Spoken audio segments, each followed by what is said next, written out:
What is the scariest story you know that is 100% true? The second part.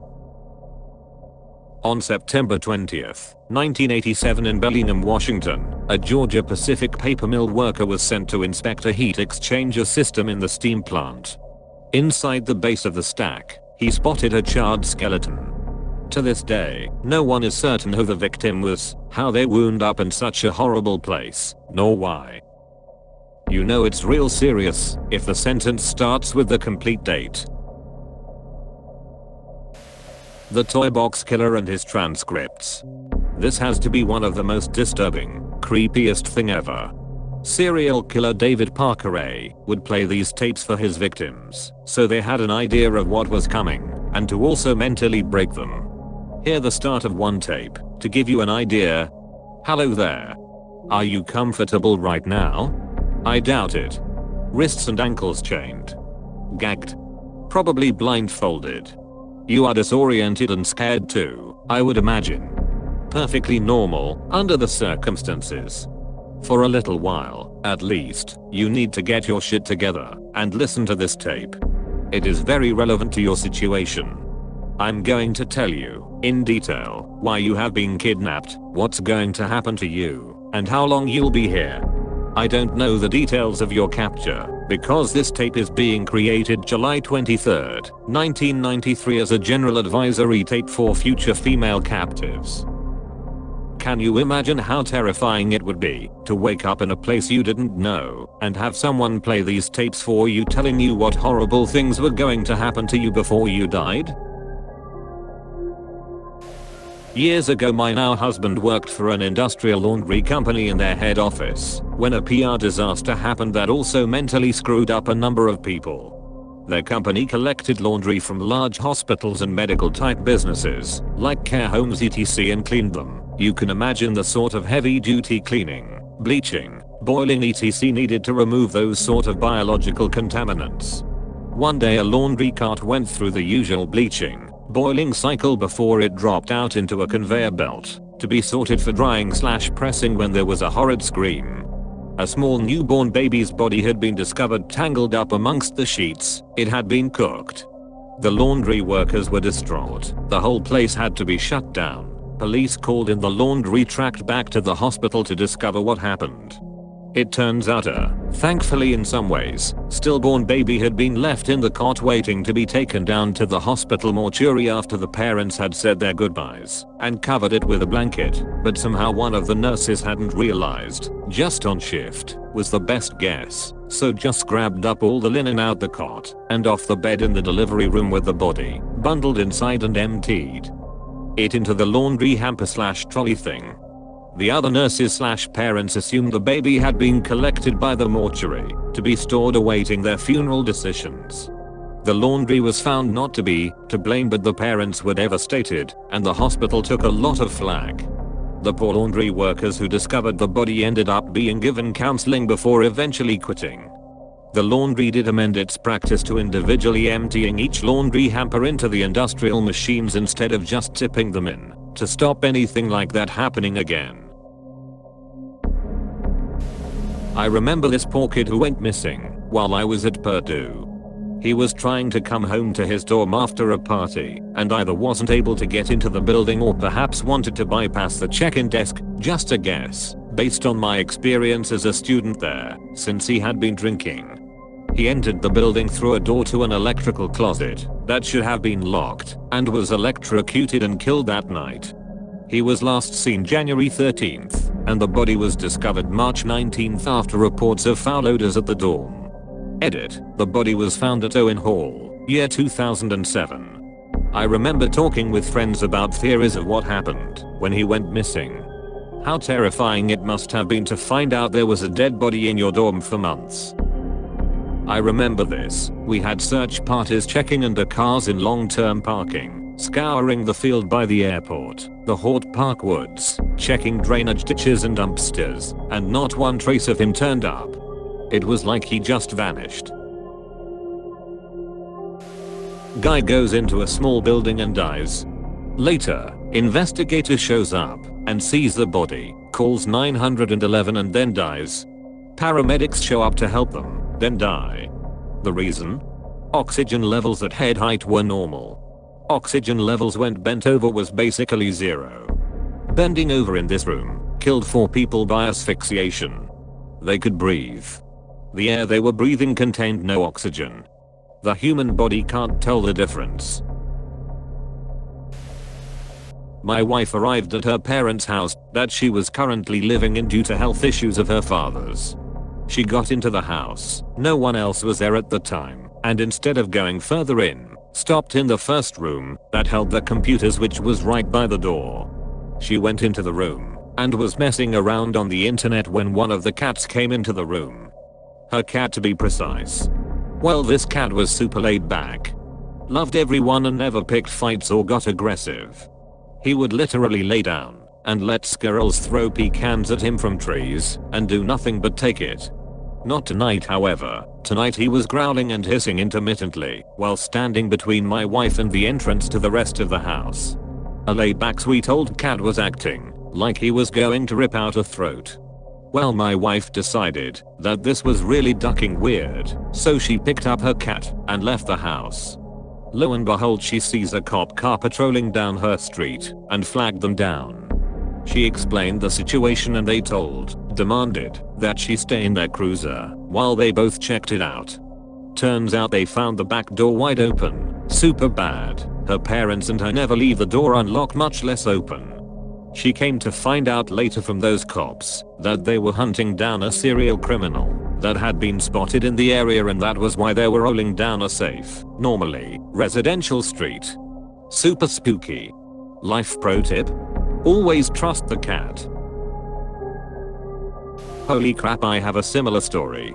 Relative of mine was in college and living in a small off-campus house by herself.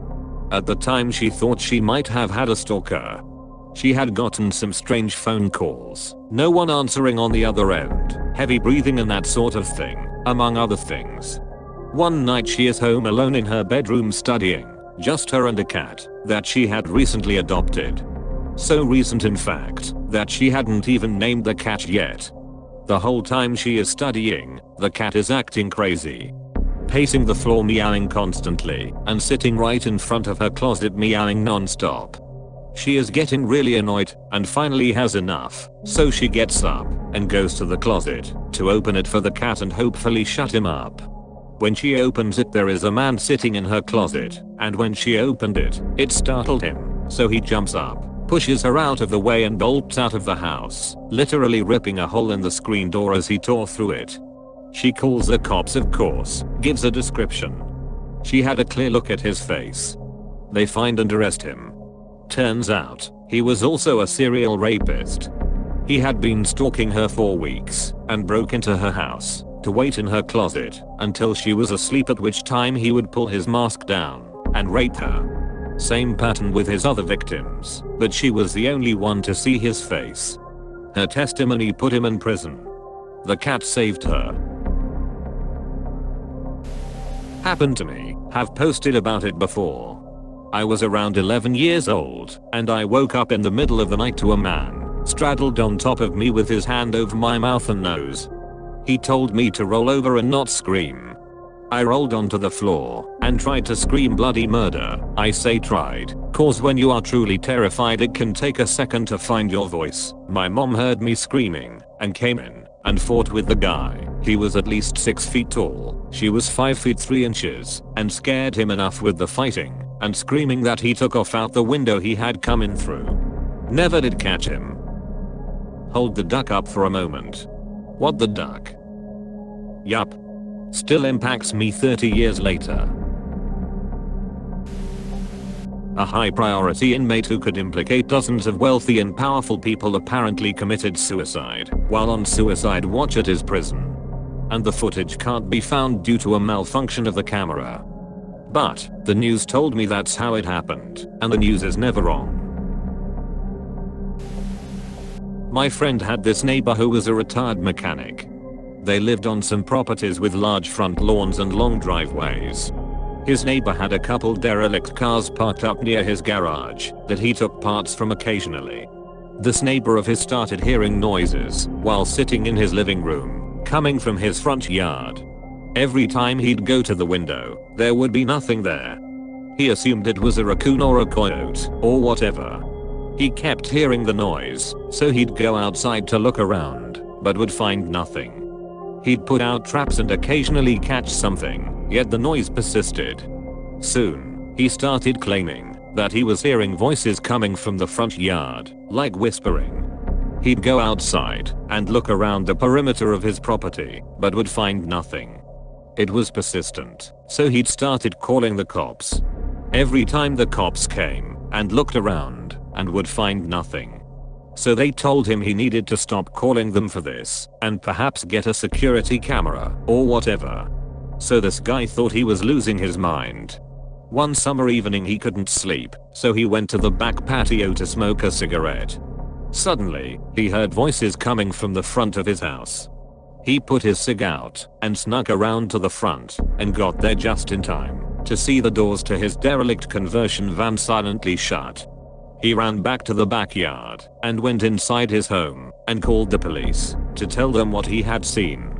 The police arrived and approached cold, that is, without lights/sirens, and when they approached the van, the doors swung open and a bunch of people ran out in every direction. Upon searching the van, the cops found syringes and paraphernalia and determined that people were shooting up in there. This may just horrify me more than others. Dude was working on a tuna steamer and they closed him in and steamed him. I can't help but imagine that as anything but a truly terrifying and painful way to die. One of the main reasons I never could bring myself to do real factory labor is because I don't trust people enough to not tuna steam me. A guy I worked with was riding his dirt bike through the woods and somebody hung a cable between two trees. My buddy caught his throat on it and saw the dude steal his dirt bike. Woke up in the hospital with a lacerated throat and a broken larynx. Pretty crazy what somebody will do for something so cheap. Dude is lucky he didn't get decapitated. A headless, limbless torso was found in the bushes at the rest stop in the town where I grew up. They never found the rest of her body parts or the murderer. She wasn't even identified until about a decade later. My mom's theory is that a truck driver from out of state did it. Dismembered her, dumped her torso at the rest stop, and scattered the rest of her over state lines. Could have been an isolated incident, or it could be a serial killer. We might not ever know. This is gonna make this even creepier. There is a gas station in Odessa, Delaware, and kinda across from it is a small wooded area. Just down the road is a state police troop station. So back in the 90s I used to hit up this gas station every day on my way to and from work, 1 hour commute each way. One day I went to work. Stopped. It was raining, and I had to park a bit from the store part and walk in. I got a flat and didn't realize it, but when I was pulling out some guy told me about the flat and to follow him. I told him no. I turned around and went back to the gas station and called my dad and waited in the station. Now here is the creepy part. A few months later, they found a woman's torso in the woods across the way. They have never ever eyed her. She was even featured on one of the last episodes of America's Most Wanted. I could have been her. I think about it from time to time. If I had accepted help from this random guy. Did he puncture my tire on purpose? All that stuff. The Zodiac Killer used a similar technique in his last possible victim, Kathleen Johns. He flashed his lights and drove up next to her until she stopped, and then told her she had a loose back tire and offered to fix it. As she was alone with her baby, she accepted the offer only to discover that he lied about the tire and loosened it himself. He then forced her and her baby into his car and proceeded to describe how he would kill her. As he approached a yield sign, if I remember correctly, about an hour and a half down the highway, she bailed from the car and hid in a field off the highway and basically waited him out, laying on top of her baby to silence it. So yeah, beware of people asking for and also offering help. Kathleen's report never provided confirmation that it was actually the Zodiac Killer that kidnapped her. He later claimed credit for the crime, but it is not confirmed that he actually committed it. As Kathleen identified the man who kidnapped her as the man from the Zodiac's wanted poster, police believed it to be him. I was in a crappy motel. The room had bed bugs. I was too exhausted to go to the front desk. I just needed to make it until the morning. I slept in the tub. Hours later I hear someone breaking through the window. I had a big knife with me and ran out into the room to find a man halfway through my window. We stared for a while at each other in shock. I think we both were scared. Then he says, "Is this your room?" I'm like, "Yes, this is my room, man." More staring. Then he slowly starts backing out while cursing me for leaving my window unlocked and not expecting him to break in. Motel on Watauga, Sacramento. When I was a baby, my dad played on a softball team. Typical social team, out for beers and pizza, after with the guys, family event type thing. My parents were good friends with two of the other couples, both of them had young kids as well. On this occasion, the other two couples had left their kids at one of their houses, with a babysitter they were splitting. Well, it turned out my fussiness on that day saved our lives. When the other parents got back to the house, they walked in on a home invasion.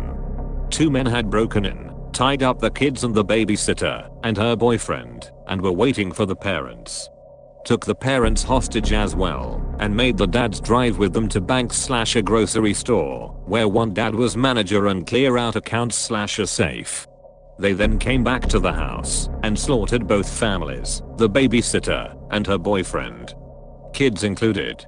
They caught the two guys later on. My dad attended the trials and said it was the first time he had ever had thoughts of supporting the death penalty. It still gives me chills to know how close we came to getting killed that day too. It's the spring of 2001. I was just ending my shift at a major hospital in New York. I headed back to my apartment, entertained my daughter with random conversation for a while, had a meal, and was chilling out. Business as usual. Later that night, my mother came by and took me back to the very same hospital where I worked. We were conversing in the car, and nothing seemed out of sorts at all.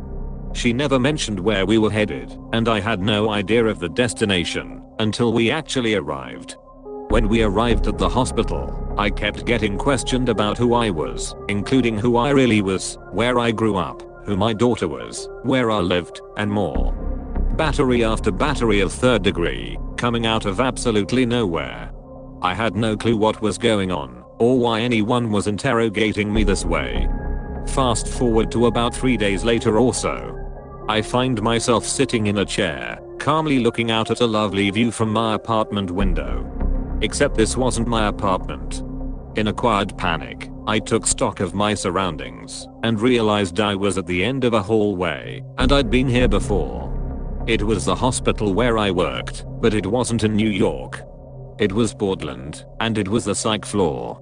In an instant, I had no idea why I was there, what day or time it was, nor what had gone on since my last shift on the floors beneath. It turns out that I was, indeed, working a regular shift several days prior. The story is that I walked off the job with no warning nor explanation, went to my mother's place, and was rambling on about what I needed to do in the city the next day. She took me to the ER, where I reported living in New York City, complete with some bogus address and phone number, with my daughter. I was claiming that my little sister was my daughter. They admitted me, and I didn't break back into generally accepted reality for several days. When I came to, as described above, I had absolutely no idea what had happened, why I was locked up again, nor any memory whatsoever of what I'd said or done after that instant walking off of my shift. It's the single most terrifying event of my life. I wouldn't wish that instant reality shift sensation on my very worst enemy. Psychosis is a hell of a drug. It happened to my mom's friend a couple of years back. She was driving on the highway in the middle of nowhere, as in far away from any town. Suddenly a car that is passing on her left steers fully to the right in front of her, causing her to brake and steer very rashly. This obviously causes her to lose control and crash against a tree.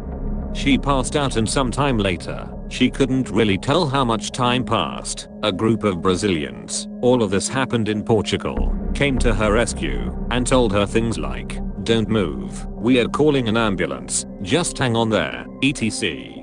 She eventually passes out again, and about 2 hours later someone else comes and starts helping her again, and eventually the ambulance and her husband arrive. She tells them that some other people have been there before, but the guy that found her says no one was there. When they checked the trunk, everything had been stolen, including computer, camera, etc. She later said that she remembers thinking the car that made her crash had been following her for a while and driving a little too close. Make of that what you want.